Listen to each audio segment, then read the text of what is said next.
बिस्मिल्लाहिर्रहमानिर्रहीम। अस्सलामुअलैकुम स्टूडेंट्स। हम इस्लामिक ग्रीटिंग के साथ आज अपना लेक्चर ऑलरेडी स्टार्ट कर चुके हैं और आप सब लोगों के सामने मैं हाजिर हूँ एंजाइम के लेक्चर नंबर 3 के साथ।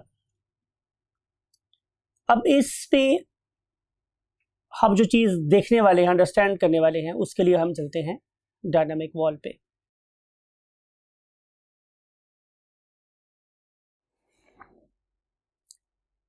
आप लोगों के सामने ये एक इमेज है, एक रॉक क्लाइंबर है जिसे हम उर्दू में कोहपेमा कहते हैं।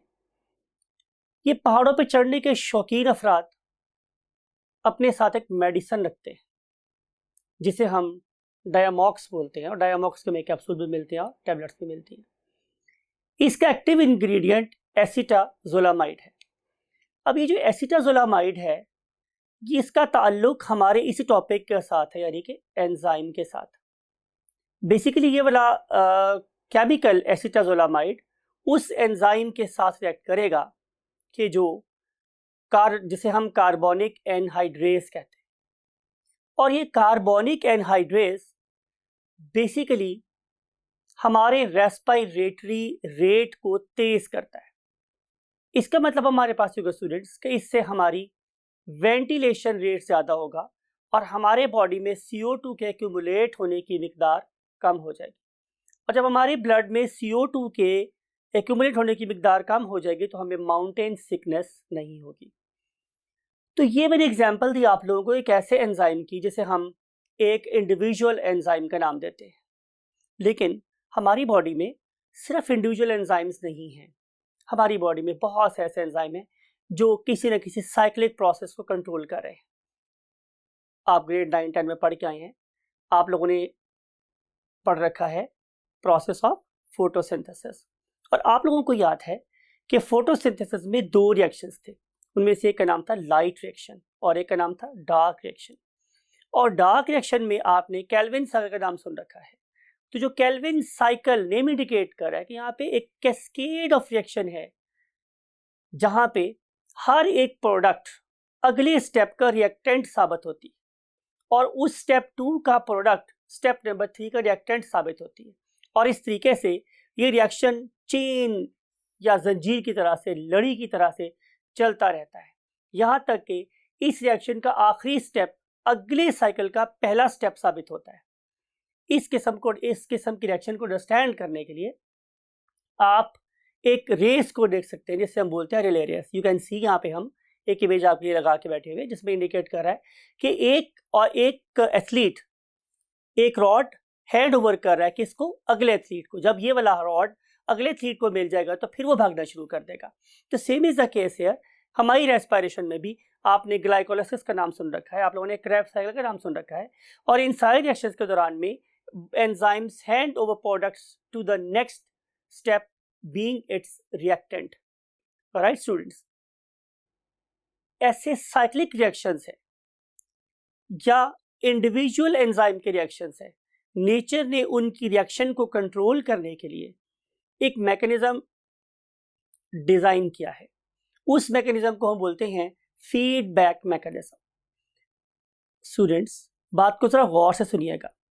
अगर ए और बी, आपको नजर आ रहा है, अगर ए और बी आपस में मिल रहे हैं और उसके मिलने से एक प्रोडक्ट बना सी, और ये जो प्रोडक्ट है ये ए और बी को मिलने में मजीद सहूलत प्रोवाइड कर रहा हो, यानी कि रिएक्शन को और तेज कर रहा हो, तो हम इसे बोलते हैं कि ये एंजाइम पॉजिटिव फीडबैक से रिएक्शन को कंट्रोल कर रहा है। अब पॉजिटिव फीडबैक को हम कैसे पहचानेंगे? बड़ा सिंपल है, बहुत सिंपल है कि increasing concentration of the product is further increasing the rate of reaction. अगर ऐसा है तो इसे बोलते हैं कि ये पॉजिटिव फीडबैक के through controlled enzymatic catalysis. On the other hand मेरे पास फीडबैक की एक दूसरी एग्जांपल भी, उसे हम बोलते हैं नेगेटिव फीडबैक। अब नेगेटिव फीडबैक में स्टूडेंट्स क्या होगा कि अगर ए और बी आपस में मिले और उससे एक प्रोडक्ट बन गया मेरे पास डी। अब ये सी नहीं है, ये कोई और प्रोडक्ट है डी। अब हो क्या रहा है कि ये वाला प्रोडक्ट डी ए और बी को रिएक्ट करने से रोक रहा है, यानी कि जूं जूं कॉन्सेंट्रेशन ऑफ डी इंक्रीज होगी, हमारे ए और बी के रिएक्ट करने की सलाहियत भी कम हो जाएगी। इट मीन्स कि increase concentration of product is reducing the rate of reaction, उसको कम कर रही है। अगर ऐसा हुआ तो हम इसे क्या नाम देंगे? Negative feedback. इन सब चीज़ों की एप्लीकेशन और इनका रोल अपनी लाइफ में आप सोचिएगा, देखिएगा कहाँ कहाँ है। मिसाल के तौर पे कि अगर आपकी बॉडी में हीट ज़्यादा प्रोड्यूस हो रही हो तो हमारी बॉडी में रेस्पिरेशन रेट स्लो हो जाता है, इसका मतलब ये नेगेटिव फीडबैक है। और अब हम चलते हैं व्हाइट बोर्ड पर टू कंटिन्यू आवर लेक्चर। जी students, we have already done what? The introduction. और इस पर्टिकुलर इंट्रोडक्शन में हम लोगों ने जिस बात पे फोकस किया वो ये बात थी, यानी कि हमारे पास किस किस किस्म के एंजाइम्स हो सकते हैं। उन एंजाइम्स में कुछ एंजाइम्स थे वो इंडिविजुअल लेवल पे काम कर रहे थे और कुछ ऐसे एंजाइम थे जो कि साइक्लिक लेवल पर काम कर रहे थे। हम इसकी अब एक और लेवल से ग्रुपिंग स्टडी करते हैं और वो क्या है स्टूडेंट्स? लुक एट दिस, इसमें स्टार लगा रहा हूं आप लोगों के लिए। That is the group based enzymes. Group based enzyme से मुराद मेरे पास ही है स्टूडेंट्स कि बहुत से ऐसे एंजाइम्स हैं कि जो किसी स्पेसिफिक ग्रुप ऑफ सबस्ट्रेट के साथ ही रिएक्ट करते हैं। फॉर एग्जांपल, जितने भी एमाइलेजेस हैं, ये सिर्फ और सिर्फ कार्बोहाइड्रेट के साथ रिएक्ट करते हैं, राइट? और जितने भी प्रोटीएजेस हैं, ये सिर्फ और सिर्फ प्रोटीन्स की कैटालिसिस करते हैं, मींस प्रोटीन के रिएक्शंस में इन्वॉल्व होंगे। और इसके बाद आ जाते हैं हमारे पास व्हाट? लाइपेजेस। नाम इंडिकेट कर रहा है स्टूडेंट्स कि ये लिपिड्स की कैटालिसिस में इन्वॉल्व होंगे। Can you name any other group of substrates? तो you may answer for example nucleic acids. तो न्यूक्लिक एसिड्स को कैटालाइज करने के लिए क्या आएंगे हमारे पास? जाहिर है nucleases. They will combine or they will consider DNA as their or RNA as their substrate. तो यहां पे मैं वर्ड लिख रहा हूं न्यूक्लिक एसिड्स। फिर ऐसा भी हो सकता है कि हम किसी स्पेसिफिक एलिमेंट को बेस बना के रिएक्ट कर रहे हों। For example phosphatases. तो जहां जहां भी हमारे पास फॉस्फेट प्रेजेंट होंगी उन मॉलिक्यूल से आकर ये वाले एंजाइम्स रिएक्ट कर रहे होंगे। फिर अगर इसके अलावा देखा जाए तो हमारे पास कैटालेजेस भी हो सकते हैं। फिर इसके अलावा हमारे पास पर ऑक्सीडेजेस भी हो सकते हैं। तो ये वेरियस टाइप्स के एंजाइम हैं जो स्पेसिफिक किस्म के ग्रुप ऑफ सबस्ट्रेट से कंबाइन करते हैं, राइट स्टूडेंट्स? अगर आपने इन सारे के सारे ग्रुप ऑफ एंजाइम्स को देखा हो तो आप लोग एक चीज कॉमन फाइंड करेंगे सब में। वो क्या है स्टूडेंट्स? एजेस। इसका मतलब ये होगा कि किसी भी वर्ड के एंड पर मींस एज अ सबफिक्स, मैं वर्ड यूज कर रहा हूं व्हाट? सबफिक्स। अगर किसी जगह पर सबफिक्स इस्तेमाल हो एज और एजेस, राइट, तो इसका मतलब है कि ये डेफिनेटली ग्रुप ऑफ एंजाइम है। लेकिन अगर मैं वर्ड यूज करता हूं students, for example trypsin, right, या मैं वर्ड यूज कर रहा हूं फॉर एग्जांपल एमाइलॉप्सिन,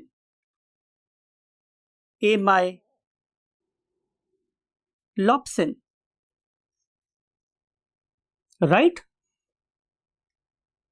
तो ये भी ऐसे एंजाइम है जो कार्बोहाइड्रेट पे एक्ट कर रहे हैं।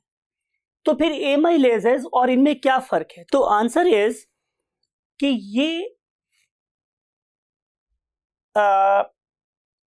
इंडिविजुअल एंजाइम्स हैं, मींस ट्रिप्सिन और एमाइलॉप्सिन इंडिविजुअल एंजाइम्स। और जहां के भी वर्ड एज आता है इसका मतलब हम ग्रुप ऑफ एंजाइम्स की बात करें। इसकी मिसाल लेने के लिए हम फॉर एग्जांपल अपने एक मायनास कैरेक्टर की एग्जांपल लेते हैं, शाहिद खान अफरीदी। अब अगर तो मैं वर्ड यूज कर रहा हूं शाहिद खान अफरीदी, तो इसका मतलब है मैं किसी एक एंजाइम की, एक इंडिविजुअल की बात कर रहा हूं। लेकिन मैं वैसे बात करूं कि अफरीदी, इसका क्या मतलब है? लोगों का एक बहुत बड़ा ग्रुप है, और इस बहुत बड़े ग्रुप में सिर्फ शाहिद खान अफरीदी शामिल नहीं है, बल्कि अफरीदी खानदान से जितने भी लोग हैं वो इसमें शामिल हो सकते हैं। तो ये है ग्रुप ऑफ एंजाइम एजेस। और अगर किसी एंजाइम के नाम के एंड पर SIN और इन आ जाए, इसका मतलब है कि ये इंडिविजुअल एंजाइम है।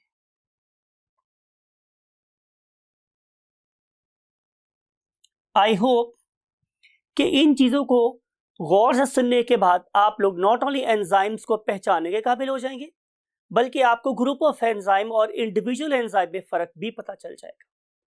अब हम चलते हैं एक बहुत ही इंपॉर्टेंट टॉपिक आप लोगों की बुक का, और उसे हम नाम देते हैं factors affecting what the rate of enzymatic catalysis. Factors affecting rate of enzymatic catalysis, यानी कि वो कौन कौन से फैक्टर्स हैं कि जो एक एंजाइम गवर्न्ड रिएक्शन को कंट्रोल कर सकते हैं। तो ये देख रहे हैं आप लोग कि 4 फैक्टर हम स्टडी करेंगे। Number 1 concentration of substrate, number 2 concentration of enzyme, number 3 temperature, number 4 pH. So we are starting with the very first thing. Very first thing is concentration of substrate.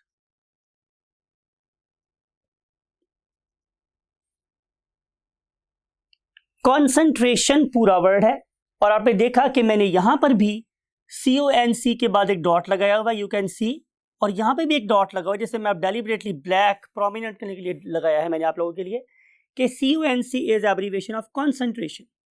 So concentration of substrate से मुराद ये कि कितनी मिकदार है मेरे पास substrate की। तो इसको हम एक ग्राफ से समझते हैं। वह तो ग्राफ हमने आप लोगों के लिए ड्रॉ भी करवाया हुआ है, लेकिन फिर भी आपको बताना आना चाहिए इस पर्पज के लिए से कि मैं इसे लिख रहा हूं in terms of what, grams और मिलीग्राम्स। कॉन्सेंट्रेशन है मेरे पास मिलीग्राम्स फॉर एग्जाम्पल पर लीटर। तो यहां पे मैंने कॉन्सेंट्रेशन रखी हुई है 10, यहां पे रखी है 20, यहां पे रखी है 30, यहां पे रखी है 40, यहां पे रखी है 50 से 60 and then 70। you know along the x-axis concentration of the substrate is increasing। ठीक है स्टूडेंट्स, और इस तरफ मैंने किसको प्लेस कर दिया है? रेट ऑफ एंजाइम रिएक्शन को, rate of enzymatic catalysis.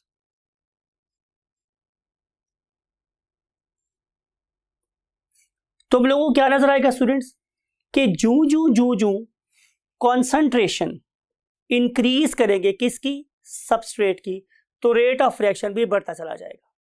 For example आप लोगों ने केमिस्ट्री में, फिजिक्स में, मैथमेटिक्स में ये सारी बातें सीख रखी हैं कि अगर हमारे पास इस तरह का ग्राफ बन रहा है जो कि इन दो एक्सिस को बिल्कुल दरमियान से बाइसेक्ट कर रहा है, तो ये इंडिकेट करेगा एक linear relation between these two factors, कि अगर मेरे पास कॉन्सेंट्रेशन 10 थी तो रेट हो गया फॉर एग्जाम्पल इतना, और अगर कॉन्सेंट्रेशन मेरे पास 20 हुई तो रेट हो गया इतना, और जब कॉन्सेंट्रेशन 30 हुई तो रेट हो गया फॉर एग्जाम्पल इतना। तो जब जब कॉन्सेंट्रेशन इंक्रीज हो रही है, रेट ऑफ रिएक्शन भी बढ़ता चला जा रहा है। That is indicated by this arrow. Arrow लगाना मत भूलिएगा मेरी तरह से आप लोग स्टूडेंट्स, एरो इज मस्ट।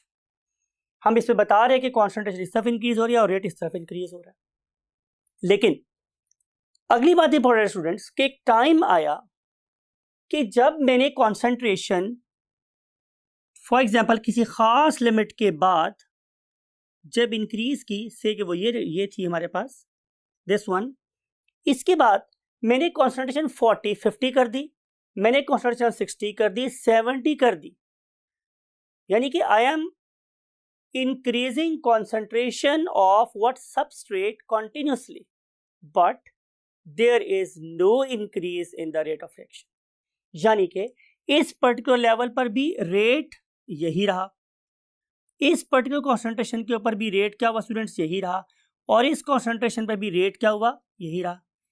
इसका मतलब है कि इस खास कॉन्सेंट्रेशन से आगे मुझे सबस्ट्रेट की कॉन्सेंट्रेशन इंक्रीज करने का कोई फायदा नहीं हुआ। सवाल यह है कि ऐसा क्यों है। आंसर लाइक करता है आपके प्रीवियस लेक्चर पे। आपको याद होगा हमने ये बात कही थी कि जब मेरे पास एंजाइम किसी सबस्ट्रेट से मिलता है तो स्टूडेंट्स क्या बन जाता है, आपको वेरी गुड, आपने बिल्कुल सही कहा है, एंजाइम सबस्ट्रेट कॉम्प्लेक्स बन जाता है, राइट।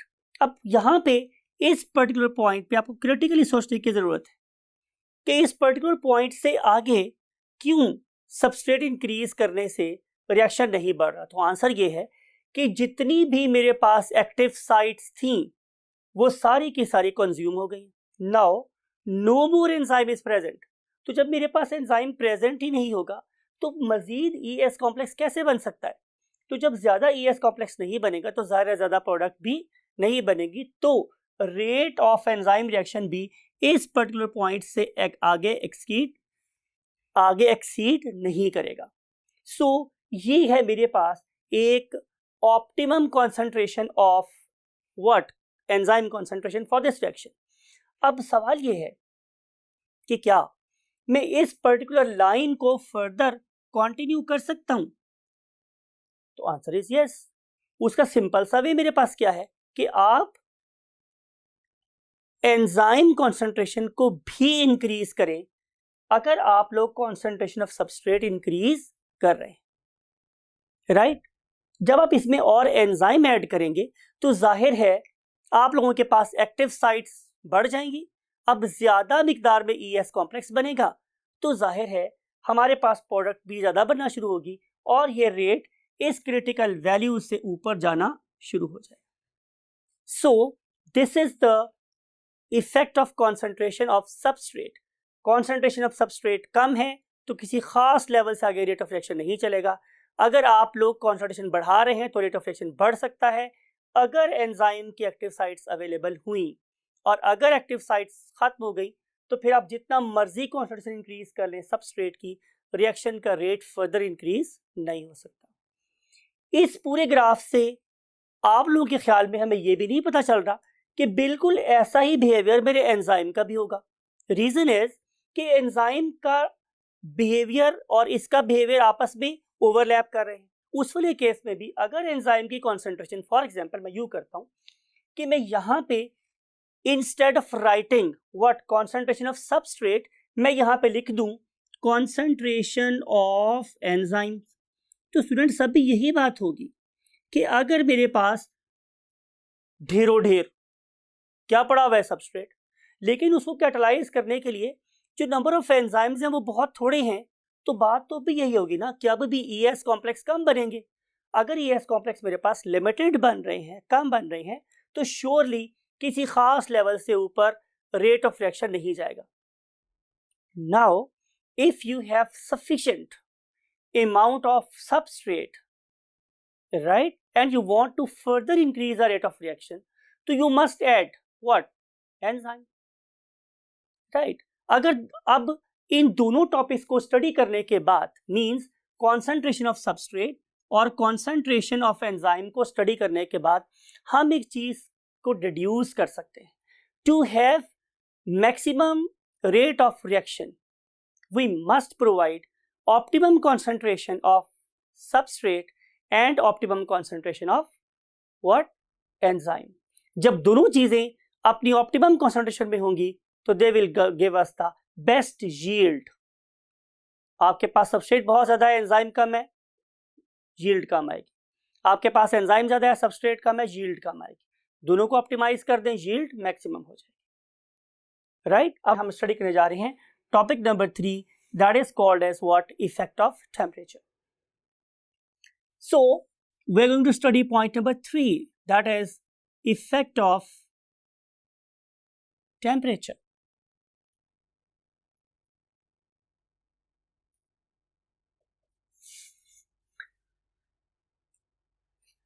इसको अंडरस्टैंड करना भी बहुत आसान है, लेकिन इस पर्पस के लिए भी मुझे आप लोगों के साथ बनाना है क्या, एक ग्राफ।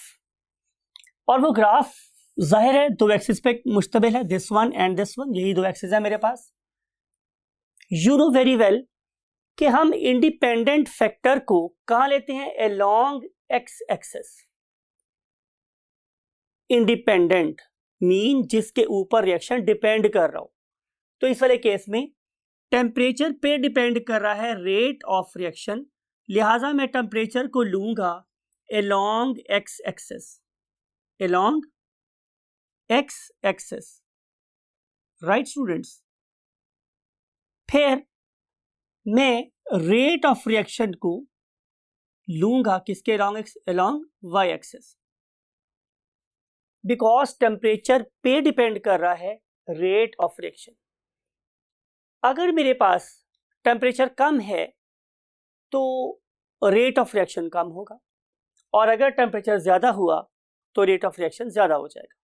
इसका मतलब है कि आइडियली स्पीकिंग इस वाले केस में भी मेरे पास ग्राफ कुछ इस तरह का ही बनना चाहिए, बिकॉज कि by increasing factor along X axis, factor along Y axis will also increase, दोनों बढ़ जाएंगे।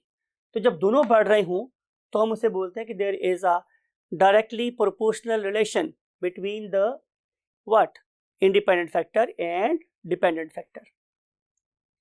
इसको अंडरस्टैंड करने के लिए हम क्या कर रहे हैं, यहाँ पे लिख रहे हैं 0 डिग्री सेल्सियस टेम्परेचर, और यहाँ मैं लिख दिया है students 10 degree Celsius temperature, then 20, then for example 30, then 40, then for example 50, and then 60 for example. So this is temperature in degree Celsius. इस चीज को हम बोलते हैं फील्ड्स ऑफ द ग्राफ। एक अच्छा स्टूडेंट कभी भी अपने ग्राफ की फील्ड्स को अनलेबल्ड नहीं छोड़ता। यहां पे आपने देखा मैंने फील्ड में 2 चीजें ली है, नंबर 1 के वो फैक्टर कौन सा है, और दूसरा उसका स्केल में कौन सा यूज कर रहा हूं, यूनिट कौन सी यूज कर रहा हूं। तो मैंने यहाँ पे टेम्परेचर लिया है डिग्री सेल्सियस में, तो वैसे मैंने यहाँ लिख दिया था, लेकिन आप लोगों को दोबारा यहाँ मैंने बोल्ड करके लिखा है so that you may never miss it in the exam. तो it is temperature in degree Celsius से हम बात कर रहे हैं स्टूडेंट्स कि 10 डिग्री सेल्सियस पे जो रेट ऑफ रिएक्शन है इट इज समवेयर हियर, वो यहाँ है। तो आपने देखा कि अगर मैं टेम्परेचर को 20 डिग्री सेल्सियस पे ले जाता हूं तो रेट ऑफ रिएक्शन बढ़ गया। फिर अगर मैं 30 ले जाता हूं टेम्परेचर को तो रेट ऑफ रिएक्शन और ज्यादा हो जाता है। पॉइंट टू बी नोटेड, बहुत इंपॉर्टेंट बात है ये तो ग्राफ मैंने बोला आइडियली स्पीकिंग सीधा ग्राफ बन रहा है, लेकिन क्या एक्चुअल प्रैक्टिस में ग्राफ इस तरह का बन रहा होता है, तो answer is no. Actual practice में हमारी observation after very vigorous research क्या है कि for every 10 degree Celsius rise in temperature, for every 10 degree Celsius rise in temperature, there is a doubling of rate of reaction. Rate of reaction. चलिए हम इसको किसी product की sense में understand करते हैं। प्रोडक्ट है मेरे पास for example synthesis of glucose. I think कि आप अंडरस्टैंड कर गए होंगे कि ये बात है फोटोसिंथेसिस की। मैं फर्स्ट कर लेता हूं कि 10 डिग्री सेल्सियस पर 10 ग्राम ग्लूकोज प्रोड्यूस हो रहा है,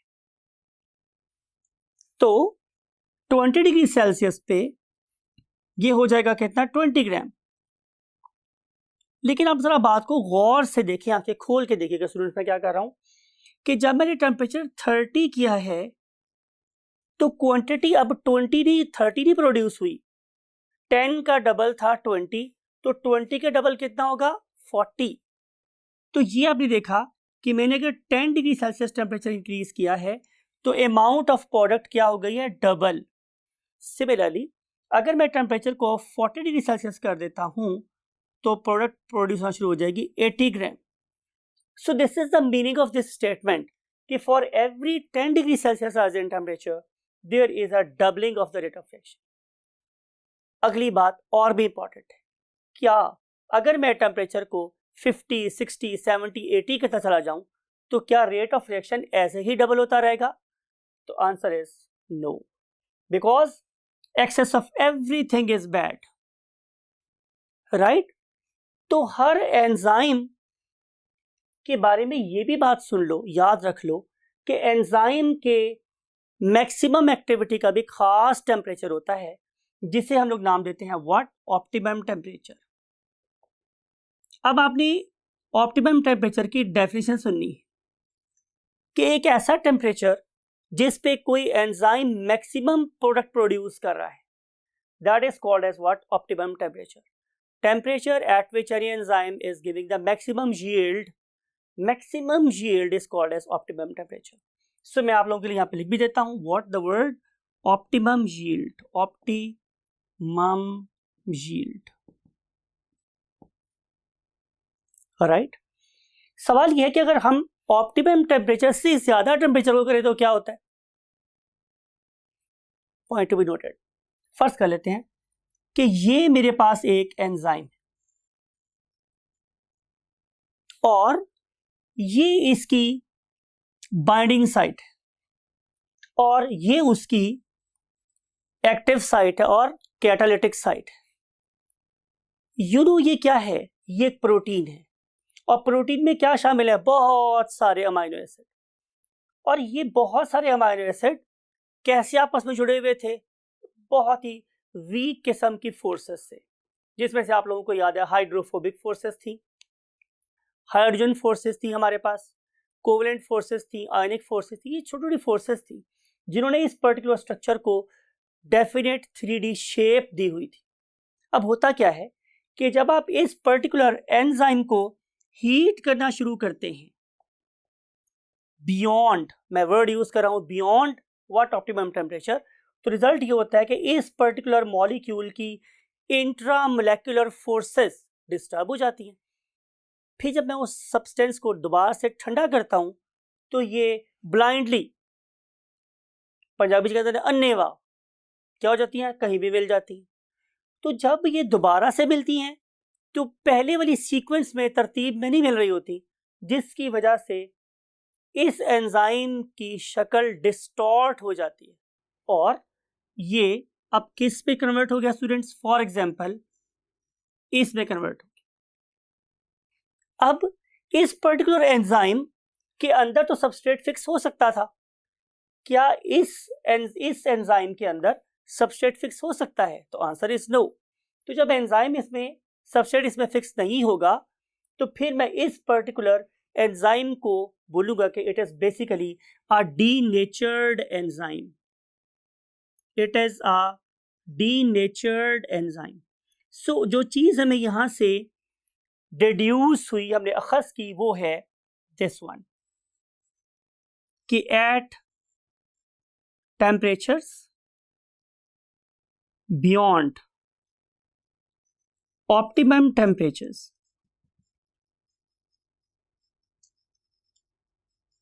for example 60 degrees Celsius, enzymes lose their 3D structure, three-dimensional structure, hence called as denatured enzymes.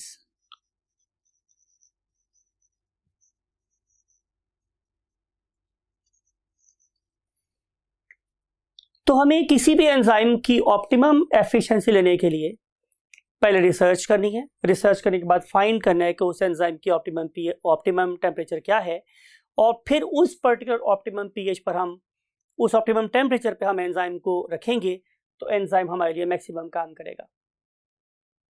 इसी एक बड़ी इंपॉर्टेंट एप्लीकेशन हमें नजर आती है चाइल्ड स्पेशलिस्ट के पास। आज हमारा जो प्रिमिटिव कॉन्सेप्ट था कि बच्चे को अगर बुखार है तो उसे कभी नहीं नहलाना चाहिए, वो हम उसको शेक कर चुके हैं, छोड़ चुके हैं उस कॉन्सेप्ट को। और आज हम ये कहते हैं अगर बच्चे का टेम्परेचर ज़्यादा हो रहा है तो आप उसे कपड़े उतार दें, आप उसे नॉर्मल पानी की पट्टियाँ करें ताकि उसकी बॉडी में जो एक्सेसिव हीट है वो इवेपोरेट हो और उसकी बॉडी का अपना एंजाइम सिस्टम डीनेचर ना हो, राइट। अगर बच्चे का टेम्परेचर बहुत ज़्यादा देर तक नॉर्मल से ज़्यादा रहे तो बच्चे के अपने एंजाइम्स ख़राब होना शुरू हो जाते हैं। तो ये एक एप्लीकेशन है इस स्टडी की जो हमें नॉर्मल लाइफ में नज़र आती है।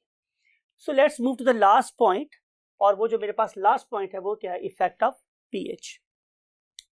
सो we want to discuss the last topic that is called as effect of pH. पहली बात कि देखें, मैंने स्मॉल पी यूज किया है और capital H. It is basically the power of hydrogen ions. P stands for the power and H stands for the protons, number of H ions, right? तो जितनी आप लोगों के पास नंबर ऑफ H ions ज़्यादा होंगे उतना वो सोल्यूशन एसिडिक होगा, और जितने कम होंगे वो बेसिक होगा। इसका मतलब ये हुआ कि जब मैं pH की बात कर रहा हूँ तो ये basically it is a measure of acidity और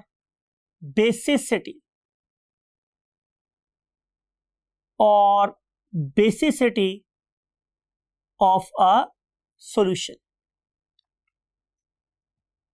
राइट। अब हर एंजाइम एक खास पीएच पे काम करता है। ये भी पॉइंट आपने याद रखना है कि every enzyme has an optimum pH to give maximum yield।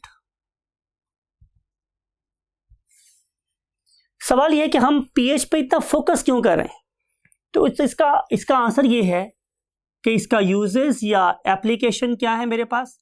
तो आंसर ये है स्टूडेंट्स कि हमें या तो रिएक्शन के लिए चाहिए होते हैं H आयंस, वो आपको एक एसिडिक एनवायरनमेंट प्रोवाइड करेगा, या फिर आप लोगों को चाहिए होते हैं फॉर एग्जांपल OH आयंस, वो आप लोगों को ये प्रोवाइड करेगा, या फिर ये दोनों चीज़ें कहीं ना कहीं एज ए एक्टिवेटर काम कर रही होंगी। तो उस लिहाज से हमें ऑप्टिमम कॉन्सेंट्रेशन ऑफ एक्टिवेटर चाहिए होती है। तो इस सारे पर्पस के लिए जो ऑप्टिमम एनवायरनमेंट है वो हमें हमेशा कौन प्रोवाइड करेगी, पीएच, मीन एसिडिटी और बेसिसिटी। तो ये जो हमारे पास H और OH आयंस हैं ये रिक्वायर्ड है for the normal reaction of the enzymes. अब आप लोगों की बुक में एक टेबल गिवन है in the topic of what pH. उस पर्टिकुलर टेबल में आप लोगों को हमने 8 वैल्यूज दी हैं, राइट। 8 वैल्यूज गिवन है आप लोगों की टेबल में, उसमें से 4 वैल्यूज तो मैं आप लोगों को दूंगा और 4 वैल्यूज डेफिनेटली आप लोगों ने याद रखनी है। फॉर एग्जाम्पल आप लोगों की बुक में एक एंजाइम है, उसका नाम गिवन है at the top, that is the pepsin.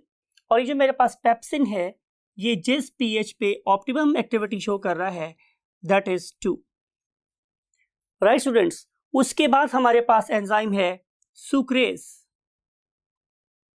Right. और ये जो सुक्रेज एंजाइम है ये 4.5 पीएच पे काम कर रहा है। फिर उसके बाद जो एंजाइम आपको देना चाहता हूं उसका नाम है काइमोट्रिप्सिन।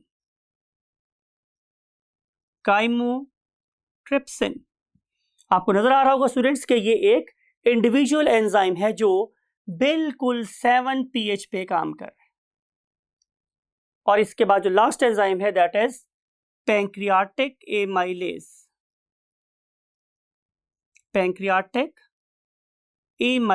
आपको मैंने याद करवाया था स्टूडेंट्स कि जब कभी टर्म आएगी मेरे पास ए, जिसका मतलब है कि ये ग्रुप ऑफ एंजाइम है और ये 9 पीएच पर काम करता है।